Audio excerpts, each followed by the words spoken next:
Hello everyone, so welcome back again. हम start कर रहे हैं Newton's first law of motion. तो देखते हैं फर्स्ट लॉ ऑफ मोशन क्या होता है।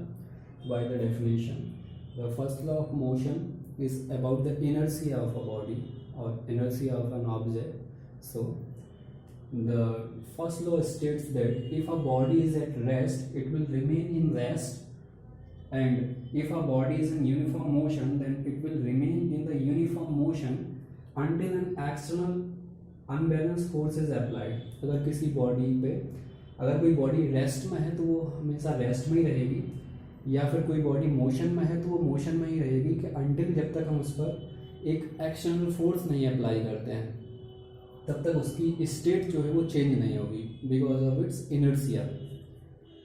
Okay, in other word In other words, the inertia of a body can only be changed when a force is applied. In other words, the inertia of a body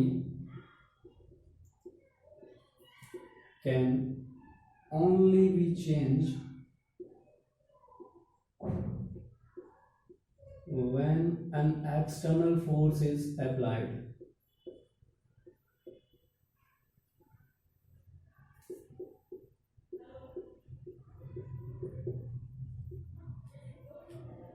okay, तो in simple words अगर हम एक simple words में देखें तो a force is required to change the state of a body, that is the motion to rest और rest to motion. तो एक फोर्स की रिक्वायरमेंट है किसी भी स्टेट को चेंज करने के लिए, रेस्ट से मोशन या मोशन से रेस्ट में जाने के लिए किसी भी बॉडी के लिए। तो this is about the first law of motion.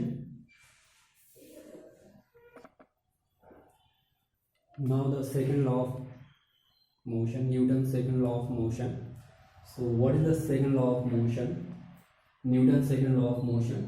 तो Newton second law of motion बताता है change in momentum. Okay, change in momentum means it states that the rate of change of momentum is directly proportional to external unbalanced force applied on the body। एक external force कितना apply हो रहा है वो directly proportional होता है momentum के।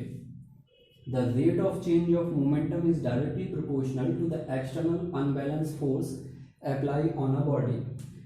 So let's say हम देखते हैं कि मोमेंटम कैसे लिखते हैं। मोमेंटम को लिखते हैं P equal to M into V, mass into velocity. तो हमें चेंज इन मोमेंटम चाहिए, तो चेंज इन मोमेंटम कैसे हो सकता है? Either by changing the mass और इन चेंजिंग द वेलोसिटी। या तो हम वेलोसिटी में चेंज कर दें, या तो हम वेलोसिटी में चेंज कर दें किसी ऑब्जेक्ट की, या फिर उसके मास में चेंज कर दें। तो इन दोनों चेंज से हम उसके मोमेंटम में चेंज ला सकते हैं। लेकिन यहाँ पे हमको एक और parameter the rate of change means हमको कितने जल्दी चेंज लाना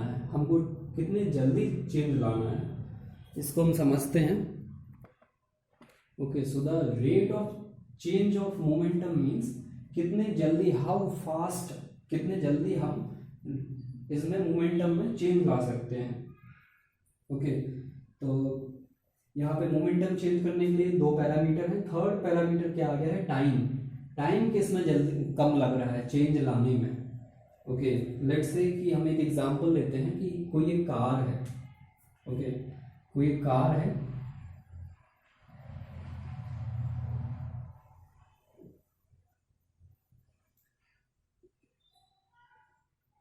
ये कार मैं ड्रॉ कर रहा हूं। ओके, ये 0 से 100 किलोमीटर तक जाती है। ओके, इन 10 मिनट। और ये दूसरी कार है,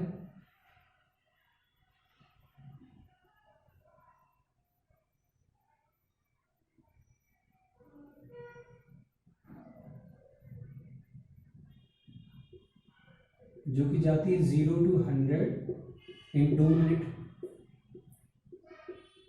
ओके, ये दोनों सेम ही कार है, मास सेम है। ओके, वेलोसिटी भी सेम है, 0 to 100 जा रहे हैं, 0 to 100 जा रहे हैं, बट यहाँ पे डिफरेंस क्या है, डिफरेंस है इन टाइम में। ओके, टाइम में डिफरेंस है, एक जा रही है 10 मिनट में और एक जा रही है 2 मिनट में। तो दैट मीन्स एक्सेलरेशन किसका ज़्यादा है। ओके ओके, तो जल्दी चेंज लाना मीन्स एक्सेलरेशन किसका ज़्यादा है। यहाँ पे मोमेंटम किसका जल्दी से चेंज हो रहा है, 0 to 100 कौन सी जल्दी पहुँच रही है, तो वो ये change in momentum, since velocity same है और मास भी सेम, यहाँ पे मास भी सेम है, वेलोसिटी भी सेम है, तो डिफरेंस क्या है, किस चीज़ का है, डिफरेंस है सिर्फ एक्सेलरेशन का, टाइम का, कौन सी जल्दी से पहुंच रही है। ओके, तो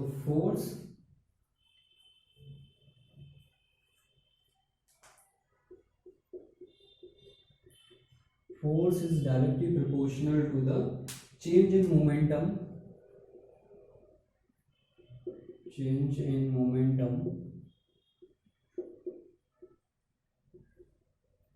upon time। ओके, अगर किसी बॉडी में अगर जल्दी से हमको मोमेंटम में चेंज अगर हमें जल्दी लाना है, ओके, ज़्यादा चेंज लाना है, तो हमको क्या करना पड़ेगा, ज़्यादा फोर्स लगाना पड़ेगा। ओके,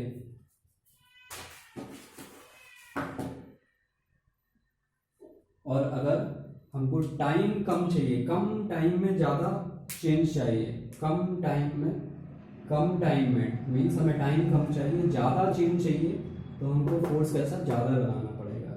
लेकिन ज़्यादा टाइम में हमको और चेंज इन मोमेंटम, या अगर टाइम ज़्यादा लग रहा है किसी चीज़ के चेंज इन मोमेंटम में, लेट्स से कि टाइम ज़्यादा लग रहा है, तो दैट मीन्स वहाँ पे फोर्स क्या होगा, फोर्स कम लग रहा होगा। तो force is directly proportional to the change in momentum, inversely proportional to the time. So that is, अगर हमको कम टाइम में ज़्यादा चेंज लाना है तो हमको ज़्यादा फोर्स लगाना पड़ेगा। ओके, हम एक डेरिवेशन लिखते हैं फोर्स के लिए। ओके, तो अभी हमने क्या लिखा था, force is directly proportional to change in momentum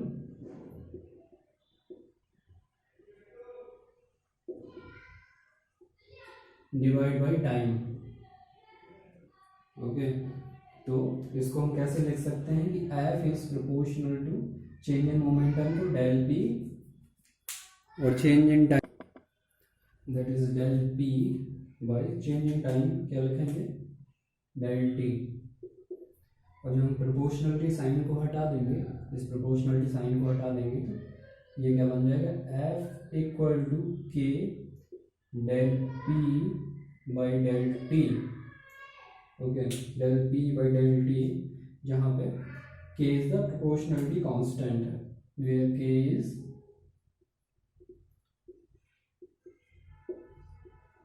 constant. जब भी हम प्रोपोर्शनलिटी को हटा के इक्वल टू लगाएंगे, जब भी प्रोपोर्शनलिटी को हटा के इक्वल टू लगाएंगे तो कांस्टेंट आ जाता है, लेकिन यहाँ पे कांस्टेंट की वैल्यू जो है K इक्वल टू 1 होती है। तो ये F का फॉर्मूला क्या बन जाएगा, del P by del T, F equal to del P by del T, ये इंपॉर्टेंट फॉर्मूला है। अब आप कहोगे कि हमने तो एक दूसरा फॉर्मूला पढ़ा हुआ है। Okay, del P by del T एक फॉर्मूला ये आ जाता है, एक फॉर्मूला है, इस पर बेस्ड कुछ न्यूमेरिकल्स हैं, वो हम करेंगे आगे। तो आप कहोगे कि हमने एक और फॉर्मूला पढ़ा हुआ है। Okay, F equal to M A, यहाँ पे लिखते हैं F equal to M A. तो क्या ये फॉर्मूला नहीं है, ये भी फॉर्मूला है, लेकिन ये फॉर्मूला क्या है, ड्राइव फॉर्मूला है, यहीं से ड्राइव किया गया फॉर्मूला है। ओके, कैसे ड्राइव करते हैं मैं अभी बता देता हूँ। डेल P को कैसे लिख सकते हैं, डेल P मीन्स, एक हमने क्वेश्चन में किया था, del P means change in momentum. Change in momentum means final momentum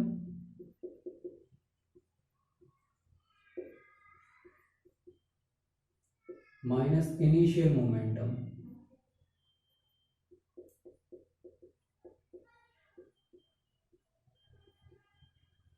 तो इसको क्या हम ऐसे लिख सकते हैं, P F minus P I. Okay, तो यहीं पे हम इससे हम ड्राइव कर देंगे ये वाला फॉर्मूला। कैसे,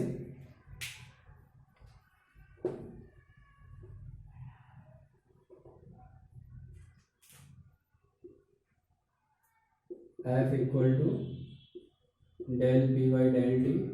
डेल पी को कैसे लिख सकते हैं हम, P F minus P I upon del T.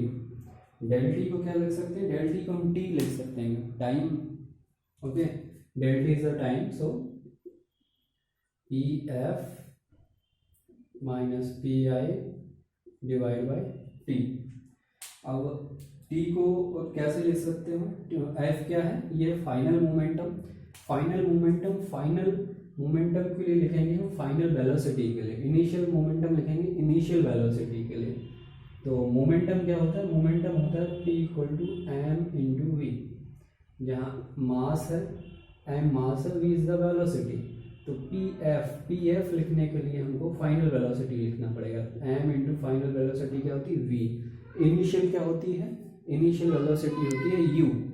Okay, initial velocity is u, तो इसको लिख सकते हैं एम इंटू वी, और इनिशियल को क्या लिख सकते हैं, एम इंटू यू।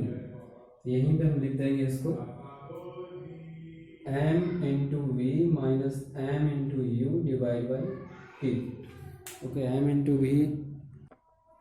ओके, अब हम इनमें से M into V minus M into U divide by T, तो हम यहाँ पे एम कॉमन ले लेंगे, ये क्या हो जाएगा, V minus U divide by T. Okay, अब v minus final velocity minus initial velocity divide by T, इसको क्या लिखते हैं हम, acceleration, v minus U divide by T. तो ये f का फॉर्मूला दूसरा क्या आ गया, m, और इसकी जगह आ जाएगा पूरा a। ये क्या है, ये एक्सेलरेशन। ये हो जाएगा f equal to M into a. तो ये ड्राइव फॉर्मूला है, ये भी इम्पोर्टेंट फॉर्मूला है, इसी फॉर्मूले से ड्राइव किया जाता है। हम कुछ क्वेश्चन देखते हैं जो कि बेस्ड है Newton second law of motion पर। तो first question is, why does a cricketer draws his hand backward while catching the ball. जो क्रिकेट मैच में अगर बॉल आ रही है, अगर कोई कैच पकड़ रहा है तो हाथ अपने पीछे की तरफ खींचता है। क्यों खींचता है उसको हम समझते हैं। Solution number 1। ओके, सॉल्यूशन 1 क्या है, सिंस अभी हमने क्या पढ़ा, change in momentum F equal to del P by del T. Okay, तो अगर हाथ पीछे की तरफ खींचता है, अगर बॉल आ रही है और बॉल को पकड़ रहा है, एक प्लेयर बॉल को पकड़ रहा है, दैट मीन्स उसका मोमेंटम को जीरो करना है, और अगर ये हिट करेगी इन तुरंत ही इसका मोमेंटम जीरो हो जाएगा, तो फोर्स कैसा हो जाएगा, टाइम क्या है, बहुत कम लगेगा। अगर टाइम कम लगेगा तो फोर्स कैसा हो जाएगा, इम्पैक्ट फोर्स बहुत ज़्यादा हो जाएगा। इसलिए पीछे की तरफ खींचता है सो दैट थोड़ा सा टाइम इंक्रीज हो जाए। टाइम इंक्रीज हो जाएगा तो क्या हो जाएगा, फोर्स थोड़ा सा कम हो जाएगा, क्योंकि हाथों पर लगने वाला जो इम्पैक्ट फोर्स है वो कम लगेगा। ये फर्स्ट हो गया। सेकंड का सॉल्यूशन इज, सेकंड क्वेश्चन देखते हैं। A bike of velocity 108 kilometre per hour takes 4 second to stop after a brake applied. जब हम ब्रेक लगाते हैं बाइक में तो 4 से 4 सेकंड लगते हैं इसको रुकने में, और बाइक की वेलोसिटी हमें दी हुई है 108 kilometre per hour and the force exerted by brake on bike. तो हमको बताना है कि फोर्स जो एक्सर्ट हो रहा है बाइक पर ब्रेक की वजह से जो फोर्स लग रहा है वो कितना होगा, if mass of a bike is 1000 kg। अगर बाइक का मास जो है वो 1000 kg है, तो हमने क्या फॉर्मूला पढ़ा हुआ है, okay, f equal to M into a. ये हमने ये फॉर्मूला पढ़ा हुआ है, एक और पढ़ा हुआ है del P by del T. तो यहाँ मोमेंटम की तो बात हो नहीं रही है, यहाँ पे हमें फोर्स बताना है।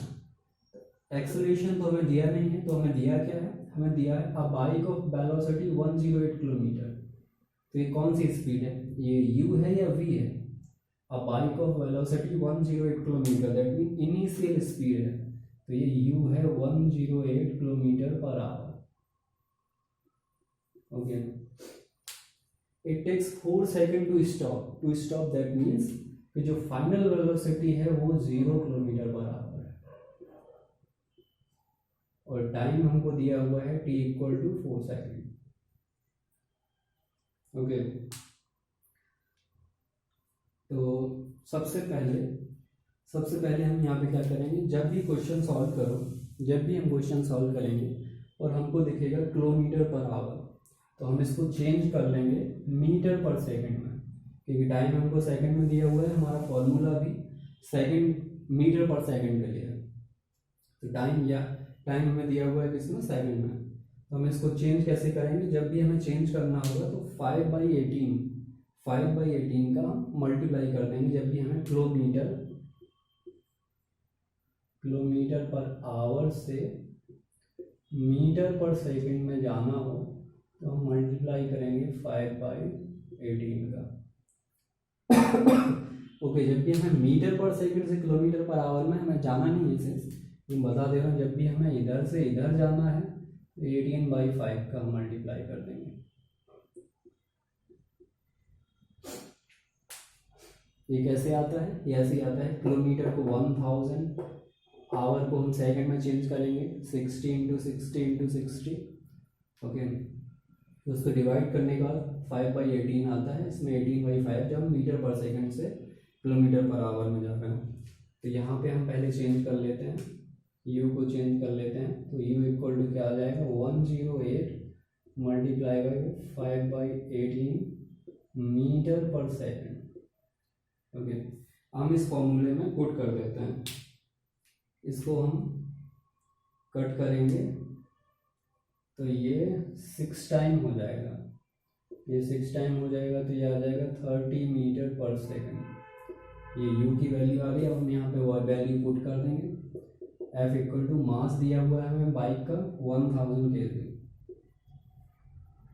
ये विथ पैसेंजर दिया हुआ होगा, ऐसा बाइक अपने आप नहीं चल रही। ओके, तो विथ पैसेंजर ये दिया हुआ है total mass kg multiply by, a की जगह हम क्या रखेंगे, ए की जगह हमने क्या फॉर्मूला, ए तो हमें दिया नहीं एक्सेलरेशन डायरेक्ट, तो हमने पहले ही इससे पहले वाले लेक्चर में मैंने बताया थे 2 फॉर्मूले बनते थे जब हमें एक्सेलरेशन डायरेक्ट ना दिया हो। तो ये बनता है v फाइनल माइनस इनिशियल अब डिवाइड बाई टी, तो ये बन जाएगा v minus U divide by T. तो हम रख देंगे 1000 multiply by v is 0, u is 10, u is 30, 10 तो किलोमीटर पर आवर में था, ये है 30 divide by time is how much time, 4 second. Okay, तो इसको सॉल्व करेंगे, तो सॉल्व करने पर ये आंसर आ जाएगा कितना, ये 2 से 500 टाइम्स कट जाएगा, ये अगेन 2 से 250 टाइम्स कट जाएगा,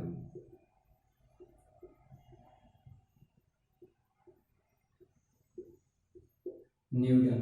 ये आंसर आएगा नेगेटिव मीन्स ये फोर्स जो है वो ब्रेक वाला फोर्स है, रिटार्डेशन का, एक्सेलरेशन वाला फोर्स नहीं है, ये फोर्स है रिटार्डेशन का, रिटार्डेशन फोर्स। ओके, इसलिए ये नेगेटिव होता है, रिटार्डेशन फोर्स मीन्स स्पीड को कम करने वाला। ओके,